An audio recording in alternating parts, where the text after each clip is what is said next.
Welcome to Aunties Talk Sports. I'm KB. The courts of Indiana raised me, Detroit pays me, and I know ball both on and off the court, so don't underestimate me. And I'm Jen. Financial statements, I know how to read them. Fantasy sports, I know how to play them. Tough calls, I know how to make them. Whether you're heading home, headed to happy hour, or just getting ready for another weekend of sports, we've got you covered with the biggest stories, the hottest takes, plenty of laughs, and just enough friendly debate. From Detroit to the national stage, if it's worth talking about, we talking about it. So grab your favorite drink, pull up a chair, because this is your sports happy hour. Two aunties, two mics, all game. KB, and the B stands for birthday. What's up? Let me just tell you, you got an old auntie out the house last weekend, and it was so fun. It was so beautiful. Belated happy birthday to you. Milestone birthday. It was wonderful being able to celebrate you, and your sister made me cry with her toast. I was over there. So for those that don't know, KB celebrated a milestone birthday. I'm not going to say the milestone number unless you want to, because, I don't want to get in trouble. But you celebrated your birthday on Friday. I was lucky enough to get an invitation to the party, and it was wonderful. It was beautiful. I enjoyed celebrating you. Yeah. So how are you feeling? Thank you. Really good. I wasn't going to have a celebration or a birthday party. And then I really at the last minute decided to do something. It really was last minute, like maybe 2 weeks before the actual party. But I figured that if I didn't actively celebrate, like I would be over in the corner someplace, like in the fetal position, just reflecting on life and everything. But so I'm really happy that I decided to have a party. At first, I was really ambivalent. I wanted to take a trip, but that really didn't work out from a timing perspective. So I was really last minute with it. I only think that I sent out invitations like maybe 2 or 3 weeks beforehand and called the vendors. My girl Natasha from First Impressions Events always comes through. I only talked to Tasha like maybe twice, and she was able to execute that. But I'm proud of myself because I allowed people to share what was on their heart. At first, I was really uncomfortable. I don't like being the center of attention. I don't like people focused on me. So I really made myself sit there kind of through the discomfort. And so I walked away feeling really full, which is a good thing. I think I really needed that. But no, it was perfect. It was a perfect day. The weather, the ambiance, the food, the decorations. It was a great day. Thank y'all for coming. You're welcome. Welcome to the club. It gets greater later, as I told you that night. And, there's another switch that flips with each milestone birthday, and can't wait for you to flip that switch. You'll see. Yeah. But yeah, my family probably been like, she done already been flipping the switch. They're probably like, no more. No. Yeah. So, as I was preparing to come your way, I was like, "Ooh, are we going to talk about sport?" There was so much that happened last week, and it's carrying over into this week. I was watching over the weekend. I was watching Ryan Clark react to his layoff from ESPN, and it was just a lot of what he said. It reminded me of when I was in corporate America and some of the things that I went through. But to give some backstory, ESPN has merged with Disney and NFL Network, and so they are pivoting. They're pretty much pivoting their business model, and they had some overlap in personality. So some very prominent names in the sports industry were laid off from ESPN at very weird. The timing was very weird for when they were laid off. We'll talk about some of the other personalities. We'll get into that. But I wanted to focus first on Ryan Clark. Ryan Clark is a former NFL defensive back, and he had been at ESPN, an ESPN personality for the last 11 years. And He was Emmy Award nominated or winning. I think he was Emmy Award winning personality. Ryan Clark really raised his star really shown. He raised his profile during a game where the Buffalo Bills were playing, and one of their players, Damar Hamlin, had a medical emergency on the field where his heart stopped. And Ryan Clark was the on-air personality at that time, and he was, he really gave an excellent, he was talking through the whole thing, and that's where his personality really came out, and people really found out what he was like on camera. He talked for a long time about, the situation that was happening, and he made people feel comfortable. So people, really came to love him after that. Now, he was a star player for the NFL for many years, but I'm talking about the on-air personality. So he has translated that into a podcast called The Pivot, and that's pretty popular. He has a couple of co-hosts, former NFL players. But his layoff was, it was very controversial because he was in the middle of the show and they took a break. And during the break, he got a phone call and said, "Hey, we're going to let you go." He says he's fired. They're calling it layoffs. There's the terminology is, even controversial, right? But he didn't finish the show. So in the middle of the show, he gets the news, and then he does not finish the show. He's on, was it ESPN Live or whatever? No, it was Get Up. Was it Get Up? And so he didn't even finish the show. And so it was like, wow, how could they let Ryan Clark go? He's one of their stars. He's one of their biggest stars. They're, everybody's loving him. And so then he went on his podcast, his platform, and talked about it and said that, there were a lot of reasons. There were people that didn't like him, but there were a lot of people that loved him. Yeah. Well, I think first and foremost, I completely missed the acquisition of the NFL Network by ESPN. And so my kind of overall issue is the fact that now you have the NFL having a stake in ESPN. So we think about journalism, the ability of journalists to be, I would say, impartial, right? Or to really be investigative, right? To critique, an entity, an organization. I think we've lost some of that, right? With the acquisition of the NFL Network by ESPN. And I think we know Ryan Clark is, very opinionated, and that's why people love him. So I do think that the political environment made it easier to let certain journalists or news personalities go.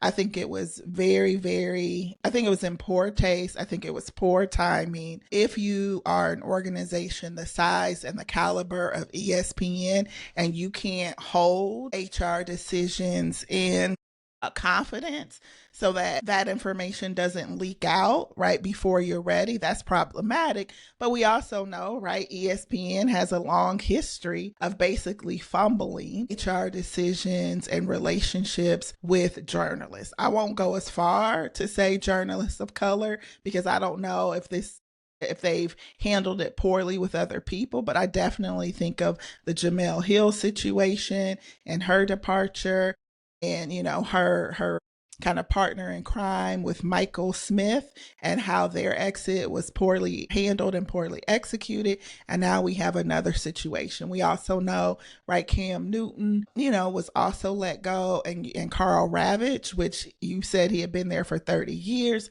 So it's not just about Ryan Clark, but I think the way in which they did it showed a complete lack of respect for him as a professional and as an individual. And it seems like they also started to backtrack and say, "Oh, well, we didn't pull him off of the air." And he's like, "Well, I asked you, should I leave now?" And you said, "Yeah." ESPN has been moving toward more entertainment for a long time. So they are putting all of their eggs in the baskets of Stephen A. Smith and Pat McAfee. And so it's they're moving more toward the hot take, controversial, loud mouth all the time, always going, like you got to be on 10 to even watch it. That's what they've been moving toward for many years.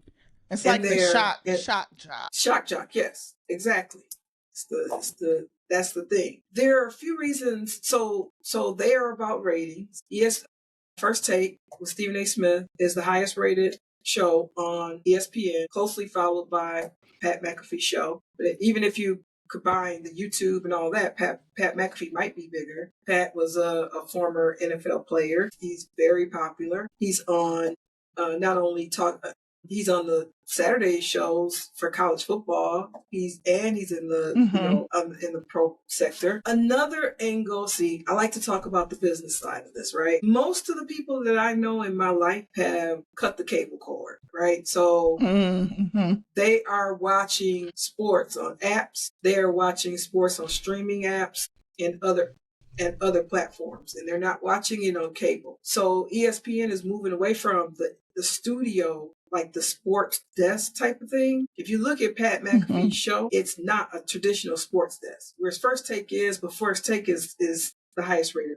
program. But Pat McAfee is kind of it's a loose studio, right? And they're moving away from the traditional sports programming. And so case in point, I wanted to watch that documentary, Life in the W, with Asia Wilson, Nafisa Collier, and Dewana Bonner. You can't find it. You can't find it. It was very difficult for me to find it because I didn't watch it when it came on ESPN and I didn't record it. So I was trying to find it on the app. It was very hard for me to find it. I had to search it. I wound up binge watching it because I found it. But it was hard for me to find it because I'm watching it on app. I have not cut my cable cord yet. So they're moving there. So again, I'm a different kind of fan. I'm more of a traditional fan. I like Stephen A. Smith and Pat McAfee, but I don't like all of the screaming all the time. I want to hear. Yeah. So Ryan Clark was a hot button for a lot of people. You know, in the intro to this show, I say I play fantasy sports. They let go of Stephania Bell. Stephania Bell is a licensed physical therapist, and on Sunday mornings, I watch Stephania Bell because she would tell you who was injured and if they were going to play, what football players were injured and who was going to play. And that helped me set up my fantasy teams. I'm going to miss that. Who's going to tell me that? Yes. Right. You know, so stuff like that I'm missing.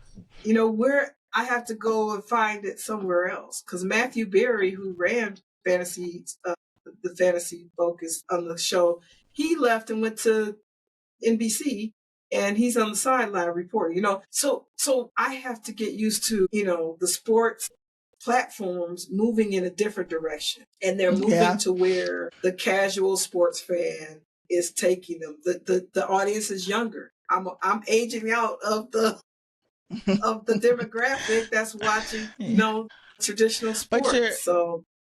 Yeah.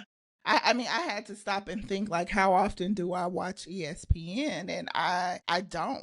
I mean, I think we're now in the clip era, as you said, right? You can go on social media, you can see the clips. Now, I use the ESPN platform more so than I actually watch ESPN on TV. Well, I don't watch ESPN shows. I had to stop and think about it for a minute. There was a time when I would watch First Take, but as I stated earlier, Stephen A. Smith has gotten on my nerves, and it is because of the yelling. But let's be clear. It's like you said, they have placed a bet on Stephen A. Smith. His contract is like worth over $100 million, but I still go to the ESPN site to read the articles, to look at the box scores, to look at the standings, right, in the conferences. But I'm not watching it as a sports television show anymore. But when it comes to the regular clips, I usually get those clips, quite honestly, from Instagram. You know, I follow NBA, NFL, I follow individual players. And so if it's something that catches my eye or that's happening in sports, I'm more apt to go there and then go to ESPN. So I think your point, Jen, is accurate. They're trying to compete now in a world that is much more digital and more focused on the hot takes. But I will just say, and this is not on, I guess, topic, but I have been seeing all of the sympathy that this firing has been getting Ryan Clark from the ladies on social media. So everybody's like, "Oh, Oh poor God, Ryan, poor Ryan. I didn't really know he was that cute." Like I'm sure his wife is gosh. probably giving it to, really like making jokes and cracking on him at home because ladies love Ryan Clark. And I don't know if they have always loved him, but they definitely love him more now. Like people are like, "Oh, the suits, and I'm gonna miss him in his suits, and he's so handsome, and he posts his daily workout." Which, let me say this, I'm glad that I don't have a significant other that is posting on social media every day, because I really believe that men know what they're doing. So him posting his little workout videos, dancing, you know what I mean, showing his muscles in his medium shirts, that's all on purpose. It's on purpose. So Ryan Clark, He, we sorry, but we see you. yeah. I didn't. So I was going to talk about my opinion when he was talking about Damar Hamlin. He was talking and talking and talking, and he would not shut up. And Oh then he yeah. was talking some more, and he talks and talks and talks, and I was like, oh my gosh! And then he got more popular, and he talked and talked and talked.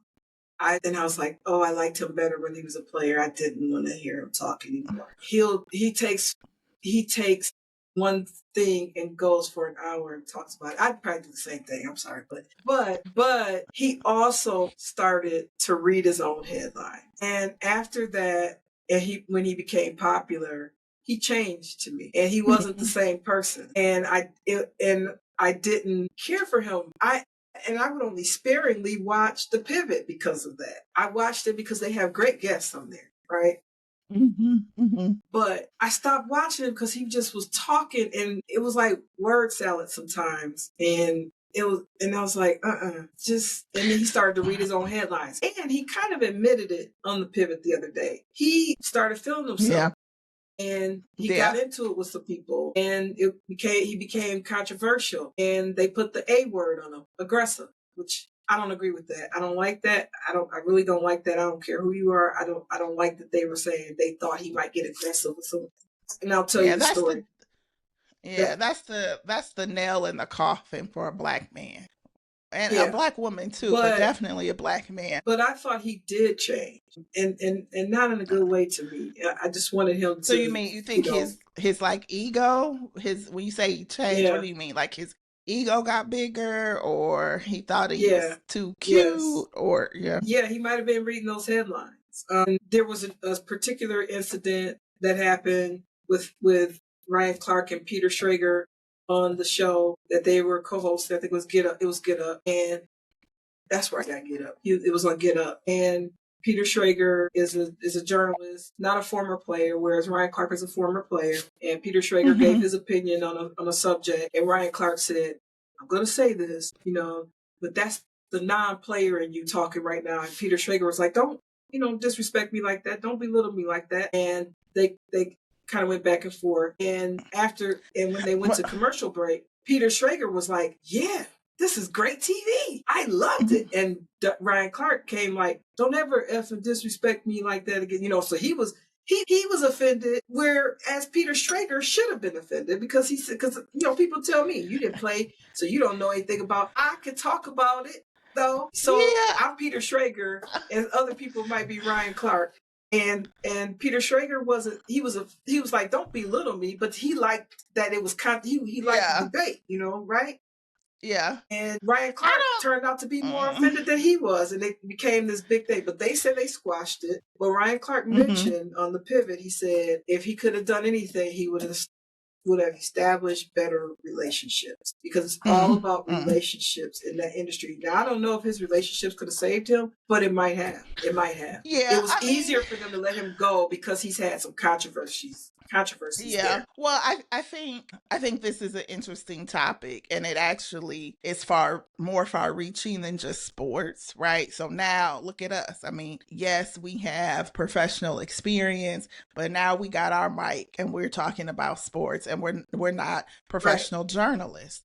So I think Right. we are in the era of, again, everybody can get a mic, they can tell, they can share their opinion, they can talk about it. There is a certain training and expertise and kind of ethical considerations when you are a journalist. But I would also say that's different when you're a player. So I do think that it is valid sometimes for players to say you are missing some of the nuance simply because you didn't play the game, or you may have a take about something. I was just listening to All the Smoke, and they were talking about Draymond Green because they had Rich Paul on, and all of the kind of, critique that Draymond gets. And everybody was saying, but yeah, you have, Popovich and other coaches to come out and say you don't win championships unless you have a Draymond Green. You don't win a championship unless you have a Ron Artest. You need those guys in the room. But to the average journalist or to the average player, or I mean not player, but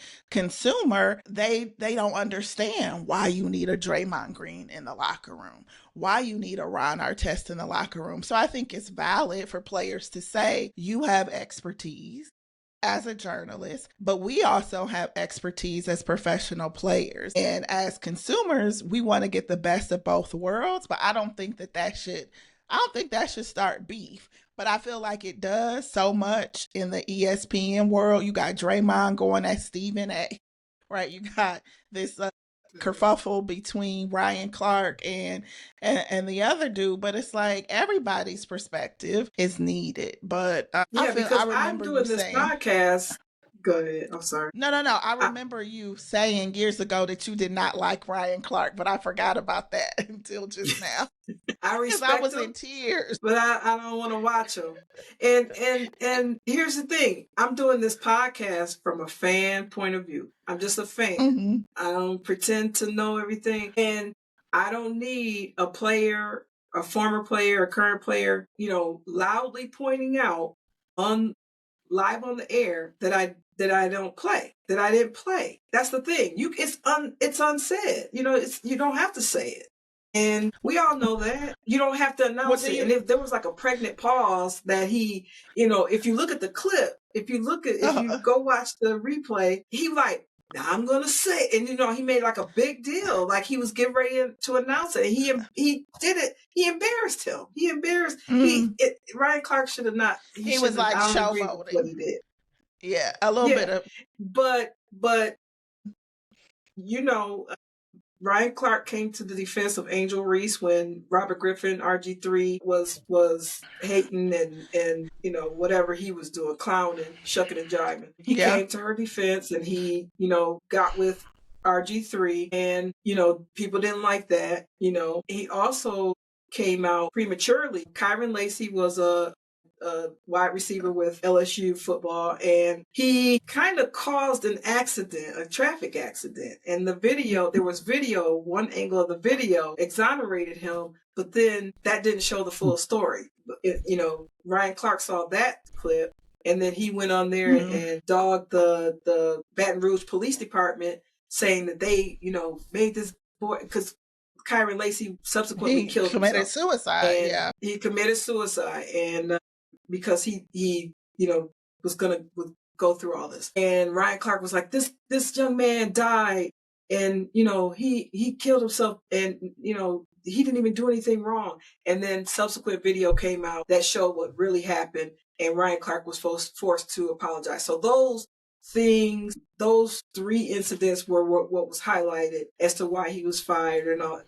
I don't really think I think those like kind of added to the scoreboard, but I don't think that they were the reason why. I think it goes back to what he said, the relationships that he had versus the ones he did not have at that network. And, he was a casualty of that. Yeah. Well, I mean, let's just be transparent, though, because ESPN in some ways has always been somewhat of a shit show, right? I mean, behind the scenes, right? You had, inappropriate relationships between colleagues, superiors, right? I mean, so in a place like that, like you said, the relationships are the currency, and relationships are important in business.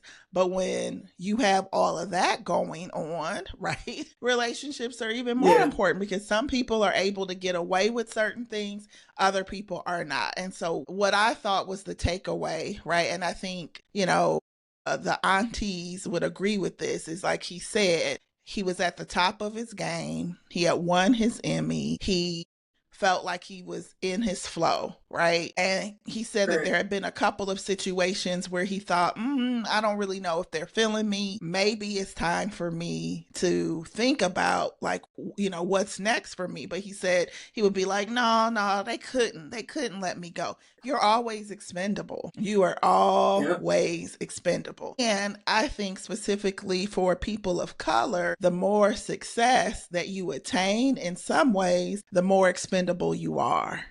Right? Because I think there becomes a narrative for those of you who don't know, Jen and I worked together earlier in my career, and I will never forget this. When I was hired into that organization, the person who had been really instrumental in getting me there was upset because I was challenging him. And I never forget, he told me that I was acting uppity ever since I got the job. When you transition from an intern to a full-time employee, you started acting uppity. And I was like, what? Uppity? And so I do think that disingenuous. But people become highly sensitive to your success or your promotion, right? And they start to look for, I believe, kind of a reason, right, to let you go. And I think that happens more when you're successful, when you show that you can do the job, and when you can do the job at a high level and make it look easy. And that's just my opinion. So it's good that he got the pivot. And there's a reason I'm not in corporate America anymore. He'll probably get picked up, from another network or continue to, build out the pivot. But I don't think you'll see the last of Ryan Clark on a network. No way. You won't. That's not the. And there are other streaming platforms that are building out their sports, platforms. So no, we haven't seen the last of Ryan Clark, and I'm hoping we haven't seen the last of, And then you have Stefania Bell. She's been pretty quiet. Cam Newton was also laid off, but he's like, that was just my training ground, to get that internship, to get production experience. He's got other things. Tom Pelissero? He was an insider, right? So breaking news would come through him for the NFL. Those are things that we're going to miss, because I get attached to some of the personalities, but maybe I have to pivot too. I don't like it, but there's a lot of things that are changing, and if I don't change with it, I'm not going to be able to go watch Life in the W. I know. So where is Life in the W? Because today it's was on the ESPN app. Okay. You got because I was mad. I had to go search. For it, and I found it. I watched all 6 episodes. So once you watch it, we'll have a discussion. It was very good. It was very good. Yeah, it was very good. So wait a minute. So you have to pull up the app, pull the show up on the app. Okay. And then you streamed it on your pull TV. Up the app and go to. No, I watched it on my tablet. On your phone, your tablet. See, I don't want to. I like to watch TV on the TV. I don't watch from my phone. It's a pretty big tablet. It's like 11. It's a little TV. Maybe I'll watch it on my laptop. But look, I will share one thing that Ryan Clark did that I was like, Did you see his RC rhinestone brooch? Did I? What'd your mother say? Did I? I couldn't miss it. Yeah, I didn't like the outfits. Remember I said he changed. He started I don't want to talk about him because I do respect him, but I didn't. Now his clothes changed. He changed. I mean, I'm all for. Girl. I do think I do like a man in nice clothes. So I'm not going, to show a little bit of effort. So I'm not going, I'm not going to take that away from him. But the rhinestone initial brooch was something that my Yeah, grandmama would wear. So I was like, Ryan, that's where we he have got it from. gone. He got it from his grandmama. We have gone a little Here you bit too go, far baby. there. Here's your Okay. initials in rhinestones. Thank you, Grandma. Yeah, he wore the gift that his grandmama gave him. Yes, yes, he It's did. like, why? I mean, I think in general, right? Brooches had a season, right, where everybody, all the men was wearing brooches. And I mean, I think it can be done nicely, but it's a fine line between stylish and grandmama and the grandmama brooch, even for women. So I think for men, it's even a more narrow line. But that brooch right there, and the fact that you can see it from the screen, right? That thing was big as hell Yeah, because you can yeah, see the that's your R. boy. Look, you can see the aura and the C. That's your boy. But yeah, you go I and mean, you go. I'm gonna send you the link so you can watch Life in the W. But okay, yeah, yeah, and you're. I got a different perspective on all three of those players. That's Nafisa Collier, Asia Wilson, and Dewana Bonner. So, but speaking yeah. of Now, the WNBA, yes, and you speaking know, of fashion, so one of the things I noticed about the show was how the image of the women. So if you saw that clip, right, or that the intro, the picture, the the the intro, trailer. yeah, and you didn't know who they were, you would think that they were supermodels, right? It was very fashion forward, the clothes, the hair, the makeup, the inches. And so I thought that was again a very interesting or maybe strategic play to get more people to watch. Well, the intros, the walk-ins to all the games and events is a big thing now. Hmm. Back in the day, the when I watched, I mean, I watch now, but I'm saying back in the day when the league first started, they couldn't, they didn't have that. They had to wear certain attire, right? They had a dress code and all that. Now it's a fashion show every time the players walk into the game, and Hmm. it shows their personality. And it was All-Star Weekend this past weekend, and all the outfits. These players have stylists now. Most of them have stylists. Yeah, yeah. Is it So Sid Colson? I think Sid Colson, yeah, her partner. her partner is her stylist. And she Hmm. said, whatever she tells me to wear, I wear. I don't, I just put it on. I don't ask any Yes. questions. But yeah, this was a great weekend. The All-Star WNBA All-Star festivities were in Chicago. I'm going next year. So you tell Karis, Yes. I'm Yes, going we wherever are. they are. I'm going. I would not have missed your festivities. I might have gone, but I'm going next year. Yeah. As I Angela Perry wanted to said, y'all go. better get your coins together now. Start saving your coins because Aunties Talk Sports is going to the WNBA All-Star game no matter where it is next year. So we That's out here. right. I wanted to leave on Saturday, but I told Karis, I was like, I can't leave my mama. She didn't come to visit me for my birthday, so I'm just gonna be like, sorry, mama, I'm going to Chicago. So yes, we She would have we are gone with we you. are there. She Yes, we are there next year. she would have gone. There were so many storylines for the whole weekend. I was exhausted trying to keep up. I want to say, first of all, the All-Star, the actual All-Star game set a record for attendance. You Mm. know, it was at the United Center, and they set an all-time league record for attendance. The league is more popular than it has ever been, Hmm. and the activations that they did last year when it was in Indiana, it was pretty big. Chicago set it off. It was great to see. I did not like how they were surf swagging. Leave that alone. Leave that alone. Don't be gentrifying Why? my surf Why? swag. Oh yeah, because it was the gentrified version. Yeah, somebody That's posted funny. on social media. I do not like the gentrification of the surf swag, but no, But there were so many storylines. Did I say surf swag? I'm sorry. Look, I'm an auntie. Look, I'm gentrifying it. I'm sorry. I'm all messing it up. The surf swag surf. I surf swag. Y'all might swag and surf. I surf swag because I can't dance, but but That is funny. so let's start with Friday night.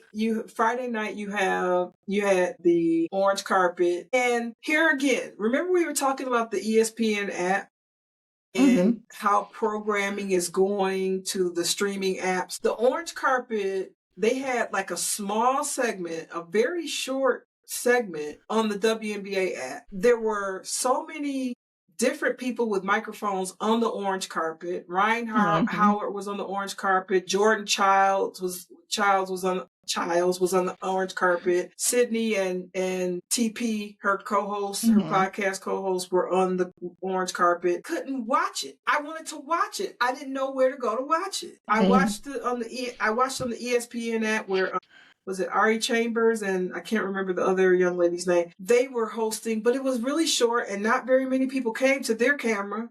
Everybody was over on the other orange carpet, which was over that way where they kept looking. It was not very well organized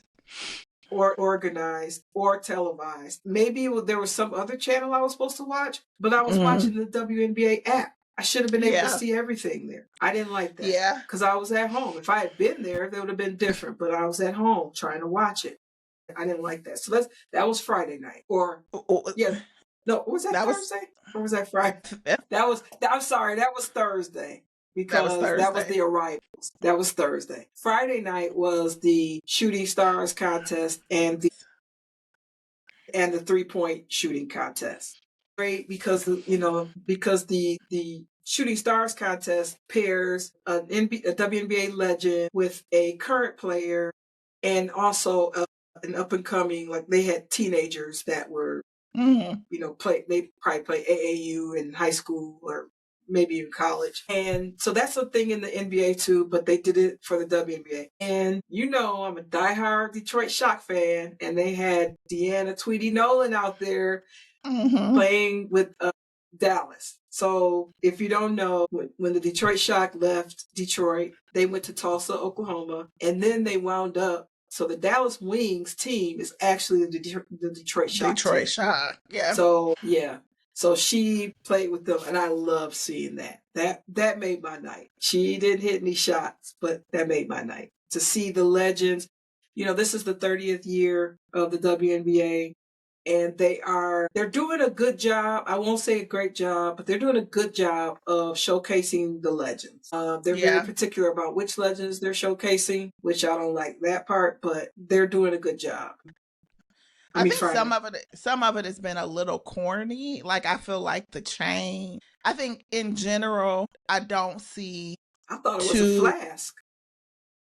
No, it's a chain. It's a 30 no, chain. I know it's a chain, but I thought I know it's a chain, but I thought it was a flask. I thought it was a flask at first. No, it's a chain, but it looked like a flask. I think the thing for me is like I know that the WNBA is like a subsidiary of the NBA, but I want to see some unique creative ideas that are just for the W. I don't like taking things that have gone viral or trends in men's sports and then just trying to replicate them in the W. I don't like that. So everybody knows, we had, the NFL, and I think it was Miami at first had that like interception chain. And then the Detroit Pistons last year became known for the Detroit bling. And so everybody was holding up chains and showing the chains during the Pistons home game. And so now the W got a 30-year anniversary chain. It just looks played by that point, and the chain was ugly. So I mean, it's like they need some real creatives that are in the room to come up with signature things for the W versus just jacking what they see in men's sports. I don't like that. I don't like that at all. Yeah, I agree. That's what I was referring to. It was so ugly it looked like a flask. And it was just like, what is that? It's so stupid. But yeah, I agree with that. They could have left that somewhere. Yeah. So that was So what did you think about the orange carpet? Everybody comes with their unique styles, and it really showcases their personality. So what did you think about that? So I think that, to your point, more players are using stylists. Now, I first want to say I love that everybody's outfit reflected their personal style. But I do think that some of the looks could have been better executed. And I was having this conversation at home. I think everybody, like, I look forward to award season when it comes to like movies, because each of the red carpets has their own distinct personality. Like, people know the SAG awards are different than the Oscar award, and people dress accordingly. I found myself feeling like the orange carpet was a little bit schizophrenic. I didn't know if people were going to an after five event, a formal event, if they were going to basketball practice, or if they were going to watch movies with they boo. So that made me, just as a person who loves fashion and who pays attention to red carpets, it left me feeling very uneasy and conflicted. Now, across that entire spectrum, I think you had some standout looks. Like, I loved Stewie and her family. Those looks were, very well coordinated. Kind of, Coordinated. yeah, streetwear for her wife, and for their kids. I loved Olivia Miles, and I think Olivia Miles was an example of somebody who stayed true to their own kind of unique style, but elevated it a little bit. She had the suit with the pocket chain and the fro. The person who I thought, I loved Paige, but I thought I loved Asia's outfit. I thought she looked great. I wasn't a fan of AZ's Fuds. And I think, again, she's like an emerging WNBA darling. And I just felt like she could have made more of a statement on the orange carpet. She had on jeans, I think like a bralette and a little jacket. And so I think in that moment, again, she could have come out a little stronger. But I love orange. I didn't really like, maybe it was just a bad interview. I think Jordan Childs was trying to ask, I don't know if it was Ryan. She was trying to ask someone about their level of comfort with being an out player in the WNBA. And I don't know if she was uncomfortable with asking the question. I don't know. But she just kind of fumbled it. And again, this is an example of where a professional journalist is going to know how to ask that question, and ask that question in a way. Were they? You said what? Were they feeding her? Were they feeding her questions in her ear? Like, why would she even ask them that? I don't know. It just seemed. That's crazy.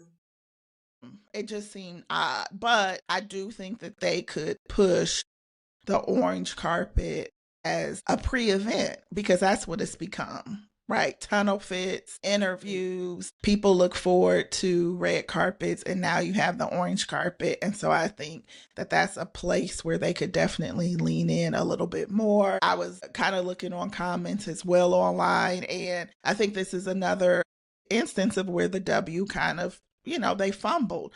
So this entire situation with a 3-point contest, them coming out saying that Sabrina Ionescu and some other players actually declined the invitation, and then for them to come out to say that I was never asked. So there's some conspiracy theorists who believe that that was a strategy, right, to kind of turn the page on some of the former players and help position new players. And now AZ Fudd's family is launching a shooting academy.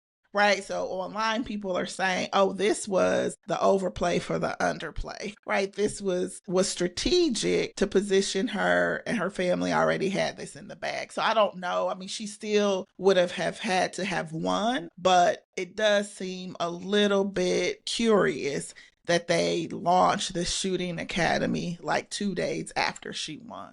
So did they know from the beginning that she was going to be in the 3-point shooting contest, and they already had the content to go? Like, how does that happen so fast? Yeah. So the commissioner is losing the league, the players. And I'll just say this about the orange carpet, and then we can move to the actual game, because I want to touch on that. the orange, there were a lot of players that didn't even show up to the orange carpet. It was not well attended. You had some, but think about all the players in the WNBA that you know, and how many did you actually see? I don't think Angel Reese was there. I didn't see her. Maybe she was, but there again, I don't know because I couldn't even watch it. Yeah. There were a lot of fumbles during the weekend, but the biggest fumble is probably the game itself, the All-Star game.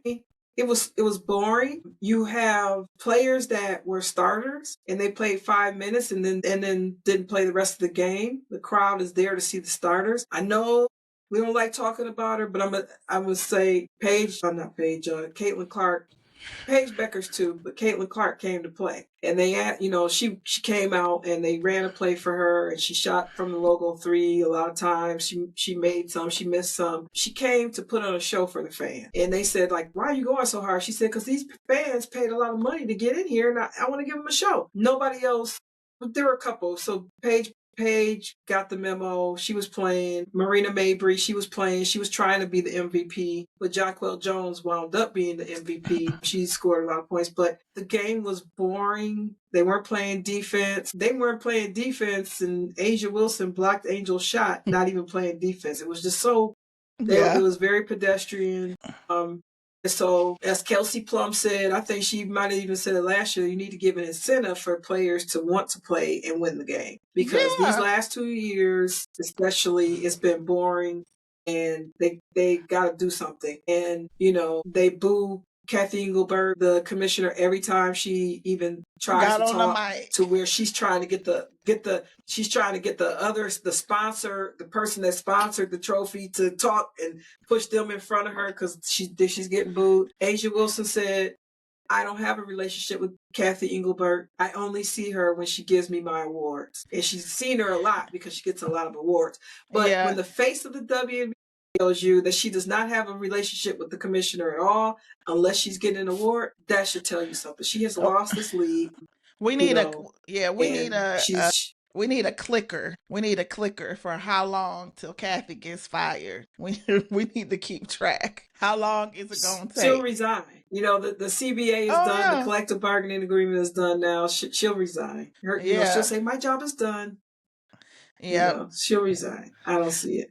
I get torn. I was just gonna say, I think I feel torn about people giving 100% in the All-Star games. You know what I mean? I don't know. I think it's the same issue in the NBA. Right, is that it's kind of a reprieve for them. It's a time of fun. As we saw last year, they were definitely partying, drinking, the whole nine. So it's like I don't think they're at their best, right, to go into the game and to compete at a high level. Now, I think if they offered a financial incentive, then they probably would play. But I don't know. I don't know if I want to come to the All-Star game and see people play defense. That's just me. Not play defense, but just act like you want to be. It was so one issue is the WNBA scheduling. Indiana, Leah Boston didn't want to play, a lot because they have a game on. I was going to talk about the scheduling last week. I want to touch on it real quick. Last week, so there are 15 teams in the WNBA. Is it 15? I think it's 15, something like that. And there were 5, let's say between Sunday and Thursday or Wednesday, there were at least 3 or 4 teams that had 2 games that week in 1 week. And then they had to go to the All-Star game. There were some teams that had no games played that week. And then they go to the scheduling. Something needs to change with the scheduling. Indiana played last week. So Aaliyah Boston's playing last week, and then they wanted to play in the game, and then they wanted to play again on Tuesday. Yeah, that's a lot. So I get it. The scheduling needs to change. They're trying to rush all this stuff. Something needs to change. So because it's a compressed. I just want to say that. Once again, I'm trying to watch the Stud Buds. I was falling asleep. They did a 72-hour marathon filming. There was a bunch of controversy and hot takes and hard launch relationships and all that, where you just speculated, but then you found out it was true and blah. So it had everything.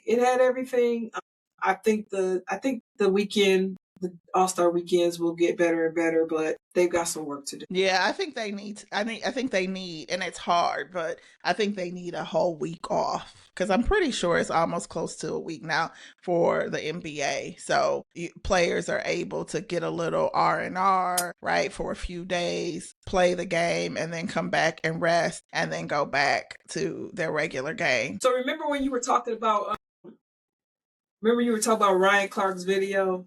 And how he was working out on the video. I might have watched LeBron James and his workout videos too many times for someone to feel comfortable. No, that's funny. I mean, and he was posting them, and then I had to rewind. Like I thought I missed something, and I watched it again, and then I watched it again, and I watched it from this angle and that. I missed an ab here and an ab there, but LeBron, you're looking good at 41. Yeah. Okay, but now this was his weekend. Now let me say this: while I do not respect and I don't like LeBron as a player, I will let people know that I can respect the craft and how well he takes care of his body. But I also think it's funny that you always talk about how much you like LeBron, but you hate the fact that you say that he always be acting like he bow-legged. That cracks me up every single time. He is not bow-legged. He is not bow-legged. He walks slew-footed and tries to. I'm like, you're going to break your leg trying to act like you bow-legged. I know what bow-legged looks like, and it ain't that. I don't think he's really bow-legged. That is so. It's over. I did a video the other day. Yes, yeah, I've been waiting on it. For those that didn't see the video or didn't hear the news, you've been living under a rock. LeBron James is signing a 2-year, $8 million deal with the Philadelphia 76ers. I did predict, that within the next 2 years, because he signed a 2-year deal with a player option, so he could opt out after next year. But I think he'll stay. I'm predicting that he'll win his 5th ring and retire on top. I think, I know a lot of people say that the Knicks, they return their starting 5. You can't count them out. I get it, but their bench is going to look a lot different. The Knicks bench is going to look a lot different because of free agency and the salary cap. I wanted to, touch on all the teams that LeBron was rumored to be going to. And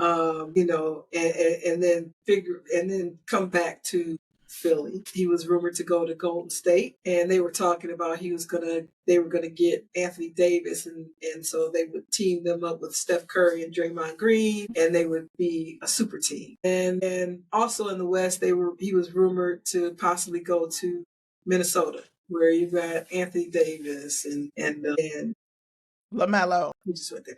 But yeah, and that I don't think Minnesota was ever a true destination for him. But I don't think he wanted to stay in the Western Conference. The Western Conference has always been not always, but very more recently, competitive. And it's hard to come out of the West. Yes, more competitive. It's tougher league. So I always thought he was going to go to an Eastern Conference team. He was rumored to go to Cleveland and Miami, and so Miami, he probably would have strongly considered it with Giannis and Bam, but I think he was like, I've been there, done that. I don't want to, I want, something new. Cleveland, the way that the organization and the fans treated him when he took his talents to Miami, he don't rock with them. That they were never going to get him. So Philly was always like if they could do this, if they could put the right pieces together, he'll go there. And they, after they got Jaylen Brown earlier this month,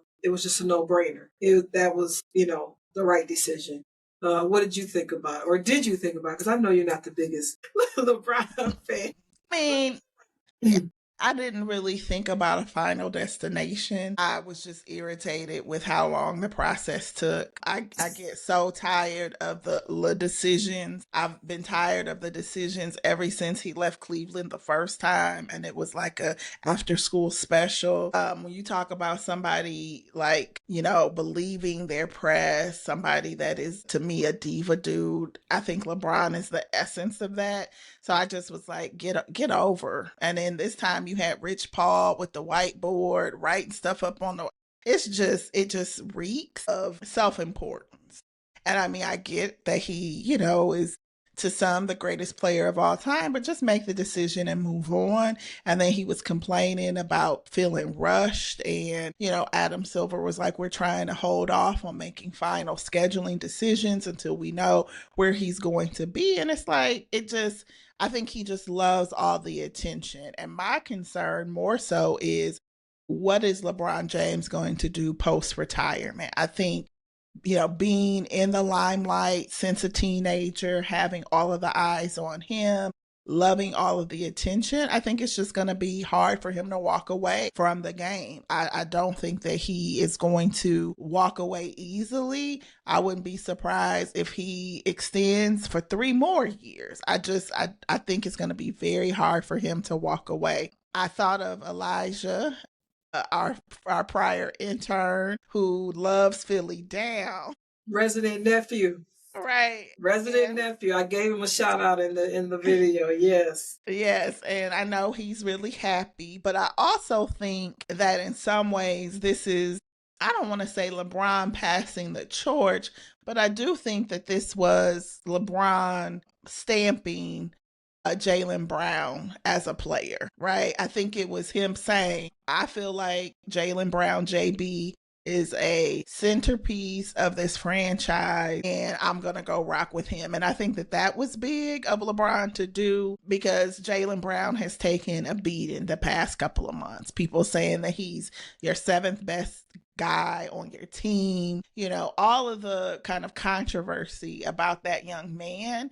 And so now he like, let's go. What y'all got to say? And he is going to be on a revenge tour. Him, now, to me, Joel Embiid, I think he's right up there with Anthony Davis. He could be called street clothes number 2. Street clothes number 2. So again, if it works and Joel Embiid can stay healthy, then okay. But otherwise, it's only so much ball that can go around between LeBron, Jaylen Brown, and Tyrese Maxey. But it may be a train wreck, but it's going to be a good train wreck to watch. Yeah, I don't think LeBron is looking to be the centerpiece. LeBron is very close to Tyrese Maxey. I think that was one reason that he went there. And also, like you said, to help Jaylen Brown, But one of the headlines that I read, one of the first headlines I read, it might have been today, where they were like, can LeBron James and Jaylen Brown play together? Can they coexist? That was the same headline they had for Jaylen Brown and Jason Tatum. Yeah. Kill that headline already. Like, stop doing that. LeBron's not trying to be Jason Tatum in this scenario. So stop. Yeah. Like, I think they'll be just fine. Cannot wait to see what happens. And, KCP, Kentavious Caldwell-Pope, former Piston, he signed with them too. So that gives them another shooter. They have a couple of other bench players, Anthony Simons and Dean Wade, that, you don't need like a starter on your bench. You just need some role players to come in and, give them some rest, give the starters some rest, and make a few plays. I think they're the team to beat in the East now.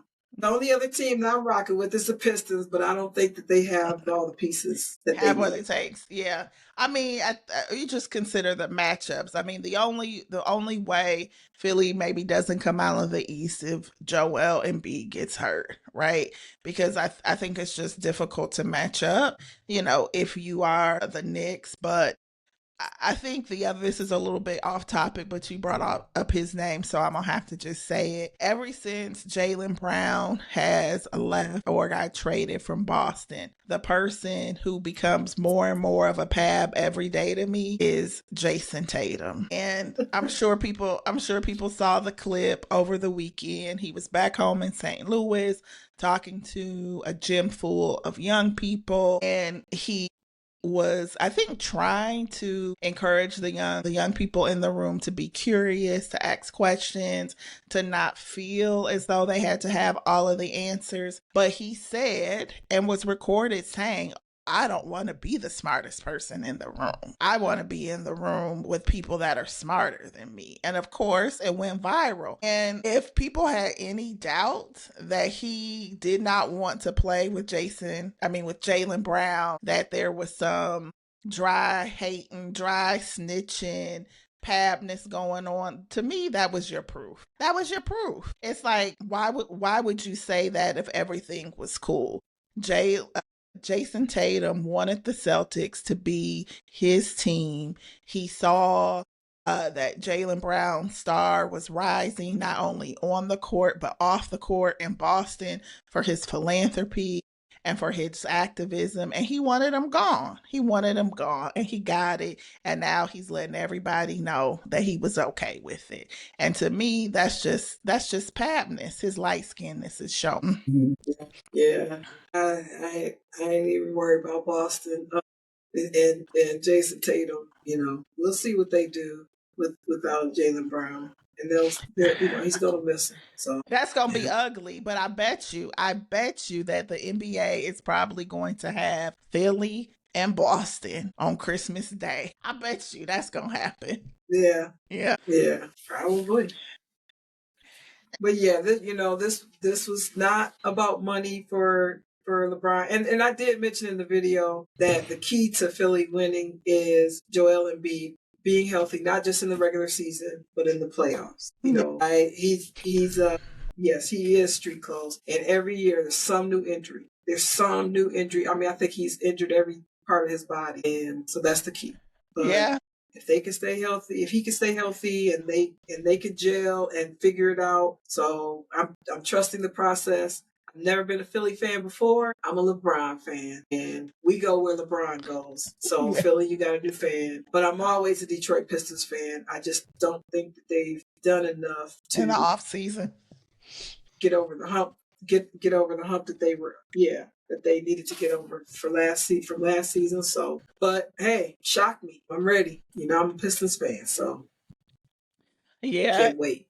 It's I saw a couple of memes. The one meme from the Olympics where LeBron was carrying the flag. He was on a boat. Did you see that last year? He was on the boat and he had the American flag, and it said, "This is what LeBron fans do. After every decision, we follow him to the next team." Yeah, I think the only other thing that I was watching this week in sports, and I just wanted to give him a shout out because he plays for the Pacers, which was Tyrese Halliburton. Seeing him back on the court, he had, of course, the injury, but then ended up getting COVID and shingles and was on medication and was very transparent about the physical changes of all of that, on his body. He had gained a lot of weight.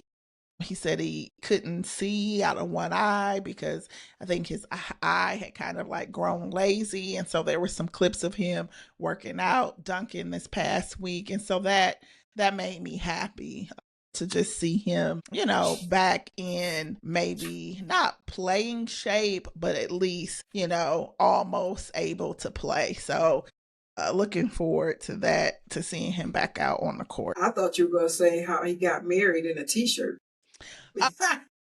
Yeah, I mean, about got married at the courthouse in a t-shirt. That's what you thought you were gonna say. Yeah, I saw that, and I know courthouse weddings are trending in this moment, so I was a little confused. I know he and his fiance have been together since college, maybe high school, but definitely college when he was at Iowa State. I saw the pictures, and so I know sometimes when people are planning like a wedding out of the country, they get married so that their marriage license is certified. So I thought maybe that was it. So then I was like, well, if that was it, then why would you share the picture? Because like you said, he was in sweats and a t-shirt. Yeah. Well, you welcomed him back, and I would be remiss if I didn't welcome back Nafisa Collier, who had been out all year. And right before the All-Star break, she came back and went off. And you'll see in the documentary, she was saying that she's gotten a lot more injuries since she had her baby. Her body has really changed, and she never was injured before. And she's had a lot more injuries since she had her. I want to say she's got to be at least 3 or 4 years old, her daughter. And they were talking about, they'll probably do surrogacy to expand their family because of the toll. And she doesn't want to she feels like she would have to retire. So, but welcome back, Nafisa. She came back like her old self. I'm looking forward to the second half of the WNBA season as they usher into the NBA season. Yeah, no, we could do a whole episode about about sports performance and women and hormones. And, I talked to my oldest about that as well, because there's some research and findings that women are more prone to injury, especially around their cycles. And so when we talk about athletic performance and sports performance, there's an entire new field that we need more research, more investment in to really understand all of the ways in which women's bodies respond. So yeah, I'm excited to watch it. I'm gonna go watch it tonight. We'll compare notes because there were some storylines in there, and so we'll talk about it in one of the next episodes. But I wanted to give a shout out to our audience, and we've had some really good engagement. We, love the comments. Thank you for your comments and your likes and shares and subscribing to the channels and our platforms. We'll continue to have dialogue. Sometimes it's a debate, sometimes it's I agree with you, but I love both. So, and we love both. And so we really wanted to thank you guys and just let us know in the comments what you want us to talk about. If you have questions, what you thought about this episode. Do you think that LeBron made a good decision going to Philly? Will Philly win it all? Can Joel Embiid stay healthy? Let us know what you think about what we said in the episode. So like and subscribe on YouTube. Till next time, 2 aunties, 2 mics, all game. Thanks again for spending some time with us. This has been another episode of Aunties Talk Sports. If you enjoyed today's conversation, be sure to like, comment, subscribe, and share the show with your fellow sports fans. It really helps us grow our community. Have a question, a hot take, or a topic you'd like us to cover? We would love to hear from you. Email us at auntiestalksports@gmail.com or connect with us on social media at Aunties Talk Sports. Aunties Talk Sports is a podcast hosted by Jennifer Bright and KB Gaston. Find us on socials at jbright713 and at KB Gaston. Aunties Talk Sports is recorded in Detroit and produced by Danerco at Danerco on socials. Thanks again for listening. Until next time, 2 aunties, 2 mics, all game.